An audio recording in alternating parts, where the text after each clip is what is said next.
So number 7 is Trifid Nebula, Sagittarius.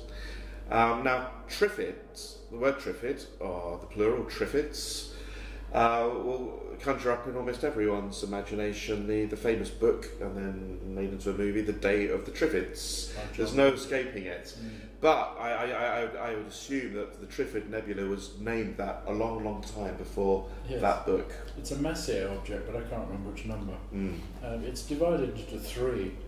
It's tripartite, Trifid. It's the tri, the 3. And I just divided up the orchestra into 3 sections which move in different times and then the viola also plays these tripartite chords as well. So the 3 is or triple stopping in parlance of viola string playing parlance, yes. And of course, again, I unfortunately can't remember the phrase we came up for this, but the very important, the Sagittarius is the archer, and the archer fires the arrow. And the arrow is like the arrow that keeps going through time, the time's arrow. Yes. But I think there was a phrase around that which we came up, but I can't remember what it was. With this, the all-encompassing power of the animus. Oh, the animus. So this is a counterpart, if you'll remember back to number 4. Yeah. So Virgo was the all-encompassing power of the anima, which you explained, and this one is the all-encompassing power of the animus. Well, this is the masculine then, isn't it?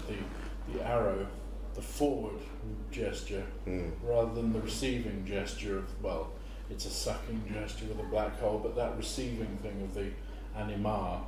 Now we've got the arrow flying through time, which is like the animus, the constantly going forward, which is much more of a masculine. I'm not talking about male, female, but a masculine feeling. And then this video, instead of using Trifids, like out of some B-movie from the 50s of John Wyndham's novel, we decided, didn't we, to use carnivorous plants. Right. The carnivorous plants, like, I think there is a Venus flycatcher in there somewhere, but I don't think we used that image actually. In this, I don't use Venus flycatcher, but enormous plants. They're called pitcher plants. Yes. And they get the insect to come in.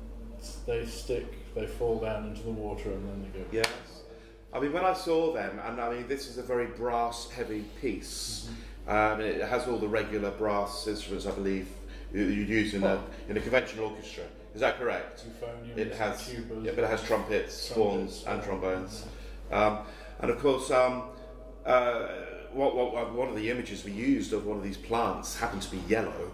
And yellow, it's not gold, but I mean the shape of it and the colour of it really reminded me instantly of the bells that you have with all of the brass instruments, where the sound comes out of a brass instrument. But these plants are the biggest plants on the planet, I think, well, one of the biggest.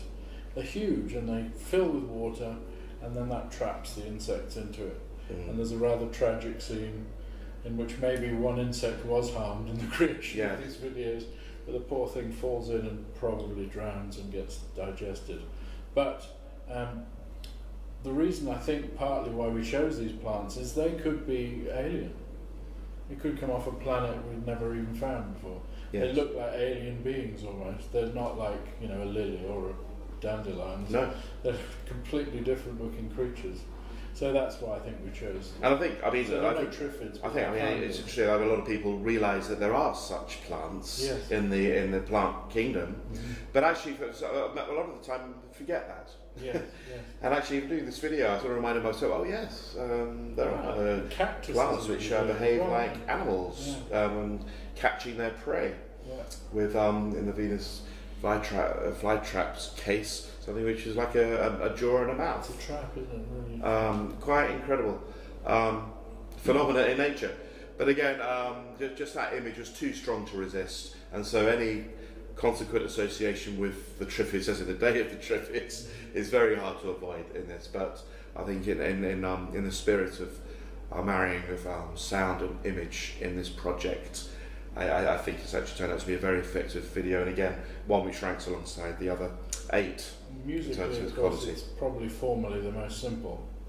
You've got this massive chords which are a bit like a sort of not a hymn, but not chorale, but chorale, yeah. yes, but slow-moving, clear chords. And then you've got some music. Then the chorale sort of, it doesn't repeat, but it's similar music. Then more different music, and at the very end, the viola plays at the end something that's similar to what it's played in the first two, but with much more decoration and little notes and melismata. So it's a kind of a three-part form as well. It's the simplest in terms of form, I think.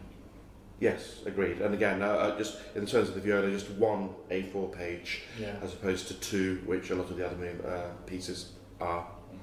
And so we feel as though we created sort of, when we assigned these short phrases to the pieces, an element of symmetry to the whole cycle by having to say number 4 Virgo and number 7 as referring to the anima and the animus respectively. It's just a pleasing kind of symmetry that we like to put into multi-movement works. So that's all to the good.